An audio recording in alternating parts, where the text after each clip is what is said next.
Hello everyone, this is your revision video for half yearly exam. Subject is political and social life. So our first topic is democracy and equality. What do you mean by democracy? Democracy means क्या होता है, जहाँ पर जो government होती है वो कौन चूज़ करते गवर्नमेंट को? पीपल। वो लोग अपने लीडर्स को चूज़ करते हैं, इलेक्ट करते हैं ताकि वो पूरी कंट्री को, पूरे नेशन को अच्छे से गवर्न कर सके। वो होती है डेमोक्रेटिक गवर्नमेंट। तो वो किसके थ्रू चूज़ करते? इलेक्शन होते हैं। वो सभी कंट्री में सभी लेवल्स पर इलेक्शन होते हैं जिसमें जो पीपल होते हैं वो किसी भी कास्ट के, रिलीजन के, बैकग्राउंड के, कल्चर्स के हो सकते हैं। जो रिजल्टेंट गवर्नमेंट होती है उनसे एक्सपेक्ट किया जाता है कि वो नेशन को अच्छे से वर्क कर सके, अच्छे से उसको चला सके, एडमिनिस्टर कर सके, और किसके बेसिस पे? इक्वालिटी के बेसिस पे। किसी भी तरह का भेदभाव नहीं होना चाहिए, सभी में इक्वालिटी होनी चाहिए, चाहे वो जेंडर इक्वालिटी हो, डिस्क्रिमिनेशन हो या कास्ट सिस्टम हो, कुछ भी हो, सभी में इक्वालिटी होनी चाहिए। इससे ओनली इंडिया में ही नहीं, जितनी भी डेमोक्रेटिक कंट्रीज़ हैं पूरे वर्ल्ड में, वहाँ पर इक्वालिटी का इशू जो है वो की इशू होता है सभी कम्युनिटीज़ के लिए। एक स्ट्रगल होता है कि इक्वालिटी लाना बहुत ही टफ काम होता है। सो हम डेमोक्रेसी के बारे में पढ़ते हैं पूरे वर्ल्ड के लिए। फर्स्ट है एंशिएंट ग्रीस। जो ग्रीस कंट्री है वहाँ पर क्या होता था? Concept of democracy originated in its basic form in Greece in 7th century BC। ये जो डेमोक्रेसी का कंसेप्ट है ये कब ओरिजिन हुआ था? ग्रीस में ओरिजिन हुआ था 7th सेंचुरी BC में। Decisions in the state of Greece were taken by public opinion. जो डिसीजन लिया गया ग्रीस के स्टेट्स में वो किसके थ्रू पब्लिक ओपिनियन के थ्रू लिया गया। मीन्स सारे पब्लिक ने मिलकर ओपिनियन रखे अपने, वो लोग सब साथ में मिले, उन्होंने डिस्कस किया इस इशू को, इस मैटर को, फिर डिसाइड किया। जो विमेन और स्लेव्स होते थे उन लोगों को अलाउ नहीं था कि वो डिसीजन मेकिंग में पार्ट ले सके। जो मैन होते थे या जो मीन्स रूलर्स होते थे, जो गवर्नमेंट होती थी, वो लोग मिलकर डिसीजन लेते थे। जो स्लेव्स होते मीन्स जो मजदूर होते थे, जो गुलाम होते थे, वो लोग और वुमेन, इन दोनों को अलाउ नहीं था कि ये लोग डिसीजन मेकिंग में पार्ट ले सकें। ओके। नाउ इंग्लैंड में क्या होता था? England was a nation that was always ruled by Kings and queen's. जो इंग्लैंड नेशन है वो किसके थ्रू रूल होता था? वहाँ पर हमेशा किंग और क्वीन का रूल होता था। मीन्स गवर्नमेंट किस टाइप की हुई? मोनार्की। ओके। जहाँ पर किंग और क्वीन रूल करते हैं उस गवर्नमेंट को बोलते हैं monarchy. There came a time in 16th century when power of decision making was passed on to an elected group of leaders chosen by the people called parliament। फिर एक time ऐसा आया, कब आया वो टाइम? 16th सेंचुरी में, जब जो डिसीजन मेकिंग की पावर थी वो किसको पास कर दी गई? लीडर्स को पास करती गई। इलेक्टेड जो लीडर्स होते थे, जो इन्हें सिटीजन चूज़ करते थे, उन लोगों के हाथ में चली गई, जिसे हम कहते हैं parliament. Okay. Gradually more power was given to parliament as a result of which people had more power than before. जैसे जैसे पार्लियामेंट को ज़्यादा पावर दी गई, वैसे वैसे जो पीपल होते थे, जो कॉमन पीपल होते थे, उन लोगों की पावर भी बढ़ती गई पहले से कंपैरिजन में। बिगनिंग में तो क्या हुआ, जो राइट टू कास्ट वोट वो सभी को नहीं दिया गया था। मीन्स सभी लोगों को अलाउ नहीं था कि वो लोग वोट दे सके, लीडर इलेक्ट कर सके। Only the people who owned land could vote, but gradually other people along with women were included to cast vote to elect a government। जो पीपल लैंड, खुद की लैंड होती थी, जिनके पास खुद की ज़मीन होती थी, सिर्फ वही लोग वोटिंग कर सकते थे। लेकिन धीरे धीरे बाद में वुमेन और जो अदर पीपल थे उन लोगों को भी इंक्लूड कर दिया गया वोट कास्टिंग के लिए, ताकि वो गवर्नमेंट को इलेक्ट कर सके। फिर United states of America, USA में क्या हुआ? बहुत साल पहले यूनाइटेड स्टेट्स ऑफ अमेरिका जो था वो भी किंग और क्वींस के थ्रू रूल किया जाता था। मीन्स वहाँ पर भी मोनार्की गवर्नमेंट थी। द पीपल हैड नो से और रोल इन द गवर्नमेंट। जो पीपल थे उन लोगों का कोई रोल नहीं था कि वो गवर्नमेंट के बीच में कुछ बोल सके। In the year 1783, with the conclusion of American War of Independence, United States of America was free from the rule of British kings and queen। 1783 जो साल था, उस समय क्या हुआ? अमेरिकन वॉर हुई, वहाँ पर इंडिपेंडेंस के लिए एक वॉर चली। उसके बाद से जो रूल था ब्रिटिश किंग्स और क्वींस का, वो वहाँ पर ख़त्म हो गया, वो लोग फ्री हो गए। World's first ever written constitution was adopted by USA। Okay, ये इंपॉर्टेंट लाइन है। The world's first ever written constitution, जो पहला रिटन कॉन्स्टिट्यूशन अडॉप्ट किया गया था पूरे वर्ल्ड में, वो सबसे पहले कहाँ किया गया था? यूएसए में। It became a democratic country. So USA जो थी, यूनाइटेड स्टेट्स ऑफ अमेरिका, वो एक डेमोक्रेटिक कंट्री बन गई। African American who were brought as slaves from Africa, उस समय क्या होता था, जो अफ्रीकन अमेरिकन होते थे, मीन्स अफ्रीका से स्लेव्स को खरीद के लेके आया करता था 1783 से पहले। सो उन्हें अनइक्वल माना जाता था क्योंकि वो स्लेव थे, गुलाम थे।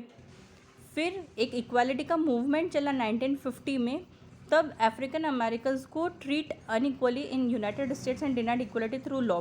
फिर उन्हें अनइक्वालिटी से हटाकर इक्वालिटी में लाया गया, बहुत सारे ऐसे लॉज निकाले गए। Civil right act of 1964 prohibited discrimination based on race, religion और नेशनल ऑरिजिन। फिर ये लोग एक एक्ट लेके आए, सिविल राइट्स एक्ट। कब लेके आए? 1964 में। उसमें उन्होंने प्रोहिबिट किया कि किसी भी तरह का डिस्क्रिमिनेशन नहीं किया जाएगा, रेस के बेसिस पे, रिलीजन के बेसिस पे या नेशनल ऑरिजिन के बेसिस पे किसी भी तरह का डिस्क्रिमिनेशन नहीं किया जाएगा। It also stated that all schools would be open to African American children and that they would no longer have to attend separate schools specially set up for them. जो African American children होते थे उन लोगों को फिर सारे schools में admission देना स्टार्ट कर दिया गया। नहीं तो उससे पहले क्या होता था, उन लोगों के लिए स्पेशल स्कूल्स बनाए गए थे जहाँ पर सिर्फ अफ्रीकन अमेरिकन चिल्ड्रन ही पढ़ते थे। Despite this, the majority of African American continue to be financially unequal in the country. Okay. Now our second topic is the structure of a state government. State government का structure कैसा होता है? अब आप ये flow chart देखिए। State government हुई, इसके 3 ब्रांचेस होती है। First one is legislature, second executive and third one is judiciary. फिर लेजिस्लेचर में भी 2 हाउस होते हैं, लोअर हाउस और अपर हाउस। लोअर हाउस को कहते हैं लेजिस्लेटिव असेंबली और अपर हाउस को कहते हैं लेजिस्लेटिव काउंसिल। एग्जीक्यूटिव में गवर्नर होते हैं, चीफ मिनिस्टर और काउंसिल ऑफ मिनिस्टर्स, ये तीनों मिलके एग्जीक्यूट करते हैं। और जुडिशरी में आते हैं high court and district courts. Okay, अब हम इनको 1 बाय 1 समझते हैं। Just like central government, state government also 3 branches. Central government में भी 3 ब्रांचेस होती है, स्टेट गवर्नमेंट में भी 3 ब्रांचेस होती है। That is the legislature, the executive and the judiciary. तीनों ब्रांचेस के अपने अपने रोल होते हैं, उनके ऊपर अपनी अपनी रिस्पॉन्सिबिलिटीज़ होती है। लेजिस्लेचर का क्या काम होता है कि वो लॉज को बनाते हैं और उन्हें फॉर्मुलेट करते हैं। जो कानून लाए जाते हैं हमारे देश में वो कौन बनाते हैं? लेजिस्लेचर। फिर एग्जीक्यूटिव का काम होता है कि जो लॉज बनाए गए हैं उन्हें एग्जीक्यूट करना, उन्हें आगे बढ़ाना। फिर जुडिशरी का काम होता है कि वो लॉज के ऊपर अपनी नज़र रखते हैं कि लॉज सही तरीके से काम कर रहे हैं या नहीं, सब लोग फॉलो कर रहे हैं कि नहीं उन लॉज को। All the court of laws come under the judiciary. जितने भी कोर्ट्स होते हैं वो लोग किसके अंडर में आते हैं? जुडिशरी के अंडर में आते हैं। कोर्ट नाम तो आप लोगों ने सुना ही होगा, डिस्ट्रिक्ट कोर्ट और हाई कोर्ट होता है, सुप्रीम कोर्ट होता है। तो ये जितने भी कोर्ट्स होते हैं किसके अंडर में आते हैं? जुडिशरी के अंडर में आते हैं। So first one is the state legislature. It has 2 houses under it, that is the legislative assembly and the legislative council. ठीक है, स्टेट लेजिस्लेचर के अंदर 2 हाउस होते हैं, legislative assembly and legislative council. Legislative assembly को lower house भी कहा जाता है और लेजिस्लेटिव काउंसिल को अपर हाउस। लेजिस्लेटिव असेंबली को विधानसभा हिंदी में कहा जाता है और लेजिस्लेटिव काउंसिल को विधान परिषद कहा जाता है। Every state has 1 legislative assembly but it may not necessarily have a legislative council. सभी स्टेट में लेजिस्लेटिव असेंबली तो होती है, लेकिन ये कंपलसरी नहीं होता है कि वहाँ पर लेजिस्लेटिव काउंसिल भी हो। People who are a part of legislative assembly are known as member of legislative assembly. जो लेजिस्लेटिव असेंबली के मेंबर होते हैं उन्हें कहा जाता है MLA, means member of legislative assembly. Okay, ये फुल फॉर्म शॉर्ट फॉर्म भी आप अच्छे से लर्न कर लीजिएगा। फिर सेकंड ब्रांच होती है स्टेट एग्जीक्यूटिव। उनका काम होता है कि वो लोग अपॉइंट करते हैं हेड्स को जो कि स्टेट को अच्छे से रन कर सके, take care of the laws and rulings passed by the legislature. Legislature ने जो लॉज बनाए हैं उनका ध्यान रखना और उन्हें पास करना। State has governor, chief minister and the group of ministers known as council of ministers who together take care of efficient and smooth working within a state. जो स्टेट के गवर्नर होते हैं, जो वहाँ का chief minister होते हैं और जो उनके ग्रुप होता है मिनिस्टर्स का, जिन्हें कहा जाता है काउंसिल ऑफ मिनिस्टर्स, ये तीनों लोग मिलकर साथ में काम करते हैं और अच्छे से अपनी स्टेट को एफिशिएंटली एडमिनिस्टर करते हैं। फिर थर्ड वन है स्टेट जुडिशरी। जुडिशरी का काम होता है कि वो लॉज के ऊपर अपनी वो लोग लॉज को चेक करे, ऑर्डर पास करे स्टेट के अंदर। It helps in interpreting and applying laws made and executed by the legislature and the executive. वो लोग हेल्प करते हैं कि जो लॉज अप्लाई किए गए हैं उन्हें इंटरप्रेट करना, उन्हें एग्जीक्यूट करना जो लॉज लेजिस्लेचर ने बनाए हैं। It includes court of laws. इसके अंदर कौन आते हैं? जितने भी कोर्ट्स होते हैं लॉ के, वो लोग स्टेट जुडिशरी के अंदर आते हैं। With in A state highest court of law is high court. State के अंदर जो सबसे बड़ा कोर्ट होता है वो होता है हाई कोर्ट, लेकिन पूरी कंट्री के अंदर जो सबसे बड़ा कोर्ट होता है वो होता है सुप्रीम कोर्ट। ओके। और फिर छोटे छोटे जो डिस्ट्रिक्ट्स होते हैं उसमें होते हैं डिस्ट्रिक्ट कोर्ट्स, या हम उन्हें सेशन कोर्ट पे कहते हैं। हाईएस्ट कोर्ट जो होता है इंडिया का वो होता है सुप्रीम कोर्ट। ओके। तो 3 कोर्ट हो गए, district court, high court and supreme court.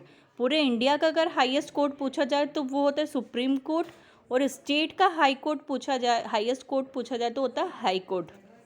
Okay. Now third topic is passing a bill in state legislature. State legislature के अंदर जो बिल्स बनाए जाते हैं वो कैसे पास होते हैं? One of the main function of legislative assembly is to make laws and policies for a state और कंट्री टू फंक्शन। सबसे मेन फंक्शन क्या होता है लेजिस्लेटिव असेंबली का? लॉज बनाना, पॉलिसीज बनाना स्टेट के लिए या कंट्री के लिए, ताकि वो अच्छे से फंक्शन कर सके। Passing a law is not a simple process. जो लॉज बनाए जाते हैं उन्हें पास करना सिंपल प्रोसेस नहीं होती है। इसमें बहुत सारे एफर्ट्स लगते हैं, प्लानिंग लगती है, और एक प्रोसेस होता है पूरा। क्या प्रोसेस होता है? पहले फर्स्ट रीडिंग होती है बिल की, देन उसकी सेकंड रीडिंग होती है। सेकंड रीडिंग के लिए वो कहाँ पर इंट्रोड्यूस किए जाते हैं? लेजिस्लेटिव असेंबली में, मीन्स विधानसभा में। फिर थर्ड रीडिंग होती है उसकी, वो detailed discussion on the bill take place at this stage. इस स्टेज पे एक डिटेल्ड डिस्कशन किया जाता है पूरा उस बिल को लेकर। फिर वह अप्रूवल हो जाता है लेजिस्लेटिव काउंसिल में उसका, या विधान परिषद में। फिर फाइनल डिस्कशन होता है कि वो बिल पास होगा या रिजेक्ट होगा। वो अप्रूवल कौन देता है? गवर्नर जो होते हैं वो अप्रूवल देते हैं, फिर बिल पास होता है। If the bill is pass it is send to Vidhan Parishad for its approval. अगर बिल पास हो गया तो फिर से वो विधान परिषद में सेंड किया जाता है अप्रूवल के लिए। सिमिलर प्रोसेस फॉलो की जाती है।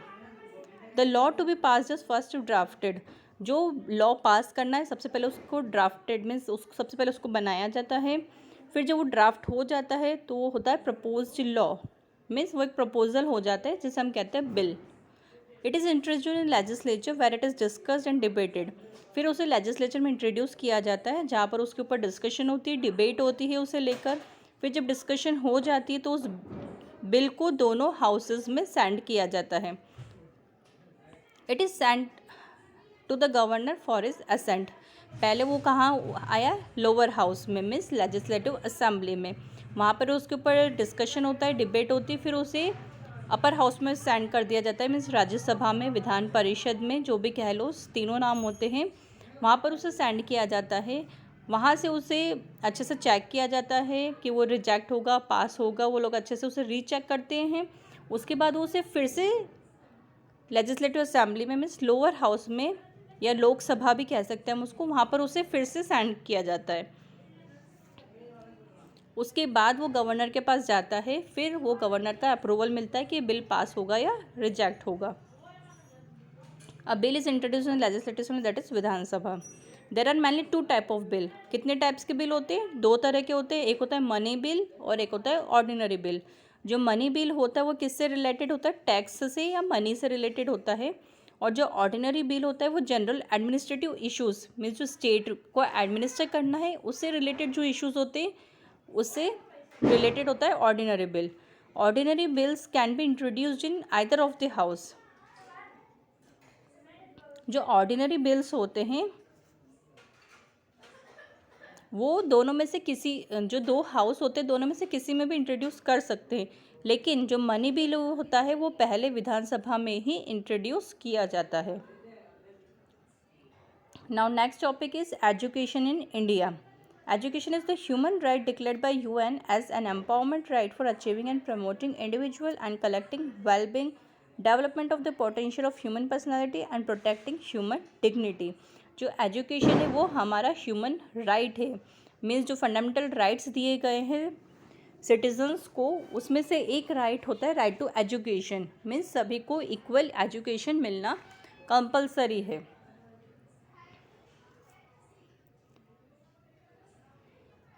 Education in any country is the key to the growth of the country. Education एक की फीचर होता है जिससे कि कंट्री की ग्रोथ होती है। Both the individuals and society can benefit from education as educated people can contribute greatly towards their own as well as the countries development and stay ahead in the progressive world. जो individuals होते हैं और जो society होती है, अगर educated होगी तो वो लोग कंट्रीब्यूट करते हैं अपना खुद का पर्सनल, कि वो लोग जो स्टेट है या हमारा नेशन है उसके ग्रोथ में, डेवलपमेंट में एजुकेटेड सोसाइटी की बहुत बड़ी हेल्प होती है। They can understand and analyse different situations. वो लोग अच्छे से समझ सकते हैं, डिफरेंट सिचुएशंस को एनालाइज कर सकते हैं, अपनी ओपिनियंस एवेल्यूएट कर सकते हैं और अपनी रिस्पॉन्सिबिलिटी समझ सकते हैं। Education also broadens the horizon of people and make them aware about the surroundings and developments.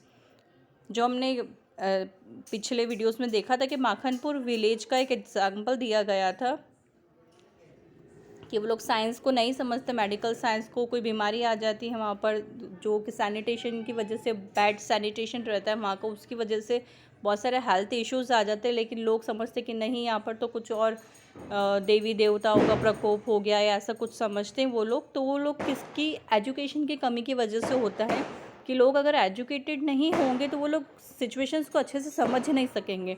इसलिए एजुकेशन कंपलसरी होती है। एजुकेशन हमें ऑप्शंस प्रोवाइड करते कि हम लोग डिसीशंस अच्छे से ले सके, इवैल्यूएट कर सके चीज़ों को। सो लॉ मेकर्स ने क्या किया इंडिया में, equally have firm faith in this and this government work hard to provide education to all. इसलिए गवर्नमेंट हार्डली वर्क करती है कि सभी को एजुकेशन प्रोवाइड हो। नाउ नेक्स्ट टॉपिक है हमारा, जो 2 वुमेन की स्टोरीज दी गई है। One is Surekha Yadav and another one is Malala Yousafzai. So first woman है सुरेखा यादव। इनका बर्थ डेट है 2 सितंबर 1965। कहाँ पर बर्थ हुआ था इनका? सतारा, महाराष्ट्र में। नाम है सुरेखा यादव। इन्होंने स्टीरियोटाइप को किक किया। मीन्स एक स्टीरियोटाइप क्या होता है कि एक सोच बन जाती है हम लोगों की कि नहीं, ये चीज़ इन्हीं के लिए करना है। मीन्स अगर ये गर्ल है तो इसे पिंक कलर ही पसंद आएगा या ये घर के ही काम करेंगे। जो हमारी एक सोच बन जाती है उसे कहते हैं स्टीरियोटाइप, जो रूढ़िवादी, जो हम लोग हिंदी में कहते हैं कि ये लोग, ये काम लड़कों का है तो ये काम लड़के ही करेंगे, ये काम लड़कियों का है तो ये काम लड़कियां ही करेंगी। जो एक सोच बनी हुई है पुराने ज़माने से लेकर, उसे कहा जाता है स्टीरियोटाइप। तो इन्होंने उस चीज़ को किक किया है। ये सबसे फर्स्ट में ट्रेन ड्राइवर बनी है, फर्स्ट वुमेन ट्रेन ड्राइवर। क्योंकि हम लोग क्या सोचते हैं कि ट्रेन तो सिर्फ मैन ही चला सकते हैं, एक मैन ओरिएंटेड जॉब है, लेकिन ये 30 ईयर्स से ट्रेन चला रही हैं।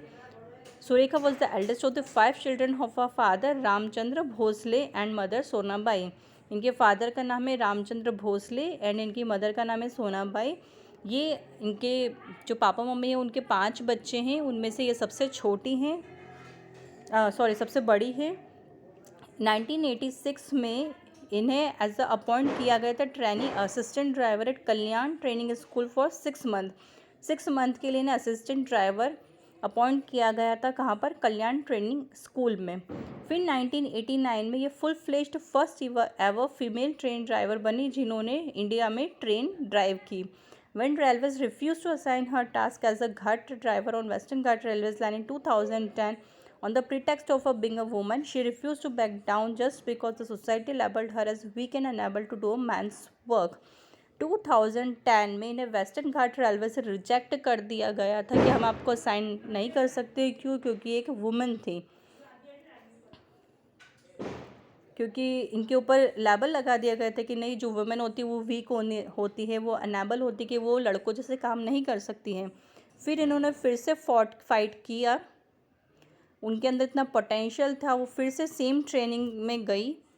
उन्होंने मैन से भी ज़्यादा हार्ड वर्क किया और अपनी जॉब को फिर से वापस लिया, अपना कॉन्फिडेंस ब्रेक किए बिना। मीन्स इन्होंने अपने कॉन्फिडेंस लूज़ नहीं किया, इन्होंने फिर से फाइटिंग की, फिर से ट्रेनिंग ली और ये फिर से उस जॉब के लिए लड़ी। 27 year old Lakshmi Lakra from a poor travel family in Jharkhand followed the foot steps of Surekha Yadav. Another women है जिनका नाम है लक्ष्मी लाकरा। ये 27 ईयर की हैं एक पुअर ट्राइबल फैमिली से थी, झारखंड से। इन्होंने भी सुरेखा यादव के फुट स्टेप्स पे चली। ये she became the first women engine driver for the northern railways. ये फर्स्ट वुमेन इंजन ड्राइवर बनी कहाँ की? नॉर्दर्न रेलवेज की। ओके, कौन? लक्ष्मी लाकरा। Now next woman is Malala Yousafzai. In the northwest Pakistan, a terrorist organization called Taliban prohibited girls from going to school. North west Pakistan में एक terrorist organisation है। जो लोग टेररिस्ट होते हैं उन लोग एक ऑर्गेनाइजेशन है। उन लोगों ने तालिबान में गर्ल्स की एजुकेशन को प्रोहिबिट कर रखा था कि कोई भी लड़की पढ़ने नहीं जाएगी school. Among all the people living under threat of Taliban, सभी लोग तालिबान में उन लोगों के डर से जी रहे थे। लेकिन एक गर्ल थी उन्होंने अपने पापा से सीखा और उन्होंने अपने माइंड को ओपन किया, रेस किया उसे। At a time when nobody could think of questioning such prohibitions, किसी में भी इतनी हिम्मत नहीं थी कि वो इस प्रोहिबिशन के ऊपर आवाज़ उठा सके, लेकिन उन्होंने अपनी आवाज़ उठाई, वो स्कूल गई। From a very young age, she advocated education and protested the restrictions of not letting girls get education.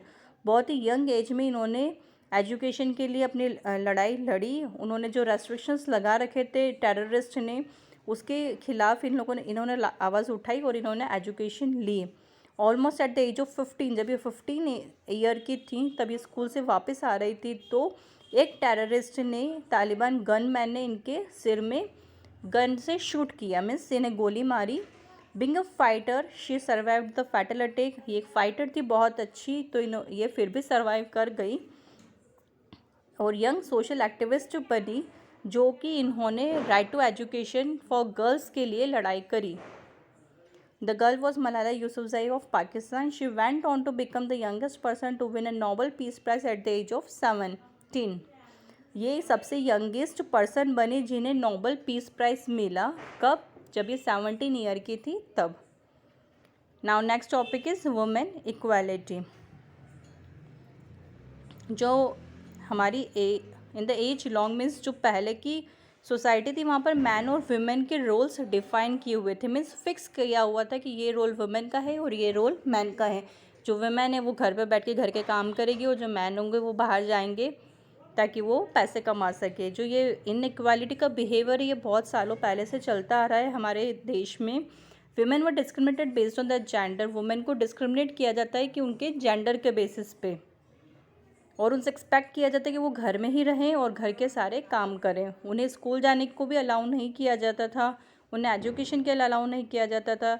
Assume किया गया था, बिलीव किया गया था कि जो वुमेन होती है उन्हें एजुकेशन की कोई नीड नहीं है, करना क्या है, घर के ही तो काम करने हैं, तो एजुकेशन क्यों देना, पढ़ाना क्यों उन्हें, ऐसी पहले सोच होती थी। वुमेन को एंसेस्ट्रल प्रॉपर्टी पर भी राइट नहीं था, मीन्स जो उनके पेरेंट्स की प्रॉपर्टी होती थी, जो पूर्वजों की ज़मीन होती है, उसमें भी उनका कोई हक नहीं था, उन पे भी हक सिर्फ लड़कों का ही होता था। डॉटर्स की मैरिज कर दी जाती थी जल्दी ही, मतलब अर्ली एज में उनकी शादी कर दी जाती थी। डाउरी बहुत कॉमन था, दहेज लिया जाता था। इन सब प्रैक्टिसेस की वजह से जो फैमिलीज़ होती थी वो उनके यहाँ अगर लड़कियाँ हो जाती थी तो वो लोग हेजिटेट होते थे कि अरे यार हमारे यहाँ लड़की कैसे हो गई, अब हम क्या करेंगे, कहाँ से दहेज लाएंगे, उनकी शादी कैसे करेंगे, ऐसा वैसा सोच होती थी पहले, जिसकी वजह से वो लोग जब लड़कियाँ हो जाती थी तो उन्हें मार देते थे। Education has made it possible for women to not only start working outside but also realize their true potential by taking up jobs that were conventionally meant for men, such as running the business. लेकिन ये जो चीज़ें ख़त्म हुई है हमारी society में, हमारे नेशन में, वो किसकी वजह से हुई है? एजुकेशन की वजह से। लोग एजुकेटेड हो चुके हैं आजकल, गर्ल्स को भी एजुकेशन दी जा रही है, तो वो मैन बॉय के इक्वल आ चुकी है। अब किसी भी तरह की इनइक्वालिटी नहीं है, जो काम लड़के कर सकते हैं वो काम लड़कियां भी कर सकती हैं। जो वुमेन होती है उन्होंने बहुत फाइटिंग करी, स्ट्रगल किया अपने राइट्स के लिए, ताकि वो अपने आप को एक्सप्रेस कर सके, घर से बाहर जाके काम कर सके, एजुकेशन ले सके। तो ये जो डिस्क्रिमिनेशन था ये सोसाइटी से हटाया गया है। Women in our country have seen a lot of operation and restrictions. Women ने हमारी कंट्री में बहुत सारे ऑपरेशंस और रेस्ट्रिक्शंस देखे हैं, लेकिन टाइम के साथ एजुकेशन की वजह से ये पॉसिबल हो चुका है कि जो चेंज आया है हमारी सोसाइटी में, जो इक्वालिटी आई है मैन और वुमेन के बीच में, ये सब पॉसिबल हुआ है एजुकेशन की वजह से। जो सोशल एक्टिविस्ट थे, जो चेंज मेकर्स, उन्होंने अपनी आवाज़ उठाई, अपने ओपिनियंस दिए कि जो इल प्रैक्टिसेस थी, जैसे कि सती प्रथा थी, जो डौरी दहेज प्रथा है, ये सब हमारी सोसाइटी से ख़त्म कर दिए गए हैं। गवर्नमेंट ने बहुत सारे ऐसे लॉज निकाले, उन लोगों ने बहुत हार्ड वर्क किया ताकि ये एविल प्रैक्टिसेस हमारी सोसाइटी से ख़त्म हो जाए। सती प्रथा पता है आप लोगों को, हिस्ट्री में या कहीं भी पढ़ा हो आप लोगों ने? सती प्रथा में क्या होता था, अगर किसी वुमेन के हस्बैंड की डेथ हो जाती थी तो जो उनकी चिता जलती है हस्बैंड की, उसके ऊपर उस लेडी को भी बिठा दिया जाता था कि अगर अब तुम्हारा हस्बैंड मर चुका है तो अब तुम क्या करोगी जी के, तो उन्हें भी जिंदा ही जला दिया जाता था उनकी चिता में। ये होती थी सती प्रथा। और दहेज तो आप लोगों को पता ही, अगर किसी लड़की की शादी होती तो उनके पेरेंट्स दहेज में बहुत सारा पैसा देते सामने वाली फैमिली को। Our constitution states that there should not be any discrimination based on gender. हमारे कॉन्स्टिट्यूशन में ये राइट बनाया गया है कि किसी भी तरह का डिस्क्रिमिनेशन नहीं होगा किसी भी जेंडर बेसिस पे। जो वुमेन होती है उन लोगों के भी लिए लॉ बनाया गया है, अमेंडमेंट्स इन लॉ, कि उन्हें एंसेस्ट्रल प्रॉपर्टी पे भी हक दिया जाए। जो उनके पेरेंट्स की प्रॉपर्टी होती है उस पर अब लड़कियों का भी हक होता है। इन सब लॉज के अलावा बहुत सारी प्रैक्टिसेस अभी भी एग्जिस्ट करती है हमारी सोसाइटी में, जिसके लिए गर्ल्स फाइट कर रही हैं। Government changed in our country but there has always been efforts made to bring equality for women, though even today some families hesitate to send girls और women to work outside their homes. अभी भी बहुत सारी ऐसे families हैं जो hesitate होती है कि हम अपने बच्चों को बाहर पढ़ने भेजें या बाहर जॉब के लिए भेजें, लेकिन गवर्नमेंट जो है, जो सोशल वर्कर्स है, वो लोग बहुत ट्राई कर रहे हैं कि एजुकेशन जो सिस्टम है उसको और अच्छा किया जाए। जो चेंजेस वो लोग लाना चाहते हैं कि गर्ल्स को या वुमेन को होम के बाहर जाकर कुछ करना चाहिए। कुछ इनिशिएटिव्स गवर्नमेंट लेके आए हैं वुमेन की हेल्प के लिए, जैसे आंगनवाड़ी खोले हैं, चाइल्ड केयर सेंटर जो होते हैं वो ओपन किए गए सेवरल विलेजेस में, जिससे कि वुमेन को एम्प्लॉयमेंट मिले। वो लोग आंगनवाड़ी में जो होती है, बहुत सारे वुमेन ही मोस्टली वर्क करती हैं। लॉज बनाए गए हैं कि किसी भी अगर जगह पर 30 वुमेन से ज़्यादा काम करना चाहें तो एक ऑर्गेनाइजेशन बनाई जाती है जहाँ पर उनके बच्चों का ध्यान रखा जाता है। मिशंस लाइक बेटी पढ़ाओ बेटी बचाओ अभियान, इसके बारे में सब लोगों ने सुना होगा आपने। बेटी पढ़ाओ बेटी बचाओ अभियान निकाला गया है ताकि सभी में अवेयरनेस हो कि उन्हें अपने लड़कियों को पढ़ाना है। सो ऐसे बहुत सारे चेंजेस आए हैं टाइम के साथ, लेकिन कुछ प्लेसेस पे अभी भी बॉयज़ और गर्ल्स को लेकर कुछ एक्सपेक्टेशंस माइंड में फिट है लोगों के, कि गर्ल्स से एक्सपेक्ट किया जाता है कि बड़े होंगे तो ये एज अ वुमेन बनेंगे तो इनके अंदर केयरनेस, जो केयरिंग वाला एक बिहेवियर होता है वो ऑटोमेटिक आ जाता है गर्ल्स में। They are asked to get involve in household chores and help their mothers. वो लोग जो मदर की हेल्प करेंगे घर के कामों में। They are asked to learn to stitch sew knit, उन्हें सिलाई बुनाई वगैरह सिखाई जाती है। They are expected to learn the work of kitchen, उन्हें किचन वर्क सिखाए जाते हैं। फूड कैसे सर्व करना है, गेस्ट आते हैं तो कैसे उनका वेलकम करना है, क्लीनिंग में कैसे हेल्प करानी, ये सारे काम लड़कियों से ही कराए जाते हैं मोस्टली। उन्हें टॉयज़ में भी डॉल्स ही दी जाती है, उन्हें इंकरेज किया जाता है कि वो घर में ही खेलें। जो गर्ल्स होती वो एज अ वुमेन जब ग्रो होती तो उनसे एक्सपेक्ट किया जाता है कि वो लोग अपने हाउस को अच्छे से मैनेज करके रखें, उसका ध्यान रखें, बाद में जाके वो मदर बनेगी, वाइफ बनेगी एंड सो ऑन। सो जो क्वालिटीज़ होती है नर्चरिंग की, पेशेंस की, केयरिंग की, वो अज्यूम की जाती है कि वुमेन का नेचर होता है, क्योंकि उनको बचपन से ही वही चीज़ें सिखाई जाती हैं। ये अजम्पशन अभी भी हमारी सोसाइटी में है, लोगों के दिमाग में बैठा हुआ है। इसका for example with such qualities like patience women are expected to a good nurses in hospital, लेकिन इन्हीं क्वालिटीज़ का अच्छे से यूज़ करके वुमेन को जॉब दी जाती है, क्योंकि जो पेशेंस वाला, जो नर्चरिंग वाला जो बिहेवियर होता है, इससे आप एक गुड नर्स बन सकते हैं। इसलिए मोस्टली हॉस्पिटल्स में नर्सेज ही अपॉइंट की जाती, क्योंकि उनके अंदर ये बिहेवियर है वुमेन का कि उनके अंदर पेशेंस बहुत ज़्यादा होता है। Similarly, women are expected to manage a household and do all domestic work along with the job they would like to pursue outside the house. इसलिए कोई भी वुमेन अगर जॉब के लिए बाहर भी जाती है तो वो साथ में हाउस होल्ड भी अच्छे से मैनेज करके रखती हैं। To manage and maintain a balance for women so that she can manage her professional work as well as household work, while it is advised to take up jobs like teaching and lecturing. अब जो women होती है उन्हें घर का भी देखना है, बाहर का भी देखना है, तो अगर वो दोनों अपनी प्रोफेशनल लाइफ और अपने पर्सनल लाइफ को मेंटेन करना है तो उन्हें ऐसी ही जॉब ऑफर की जाती है, जैसे टीचिंग हो गई, लेक्चरिंग हो गई। तो उससे क्या होता है, वो एक टाइम पीरियड होता है थोड़ा, तो वो बाहर जाके टीचिंग भी कर सकती है और फिर वो घर आके अपने घर के काम भी कर सकती है। Education and equality is the most of developing and developed countries that provide opportunities to women across the world to grow and make a place for themselves in age-old man's world. Fight for equality has been going on for years now, and world has seen a tremendous change. Where once women were not allowed to go out of the home to work, now they work with men in the same workplace and are treated equal to men. अब जो education की वजह से equality आई कि जहाँ पर man काम करते हैं वहीं पर वुमेन भी काम कर रही है, उनके इक्वल आ चुकी हैं वो। आज वुमेन जो है वो भी किसी भी चीज़ में पीछे नहीं है मैन से। जिस फील्ड में मैन वर्क कर सकते हैं वहाँ पर वुमेन भी वर्क कर सकती है। आप लोगों ने देखे होंगे बहुत सारे एग्जाम्पल, चाहे वो साइंटिस्ट वाला हो, डॉक्टर हो, टीचर हो, इंजीनियर हो, जो भी काम मैन कर सकते हैं वो सारे काम वुमेन भी कर सकती हैं।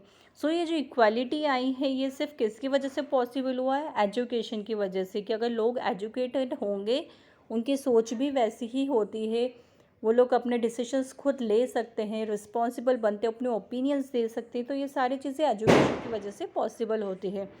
Okay, understood.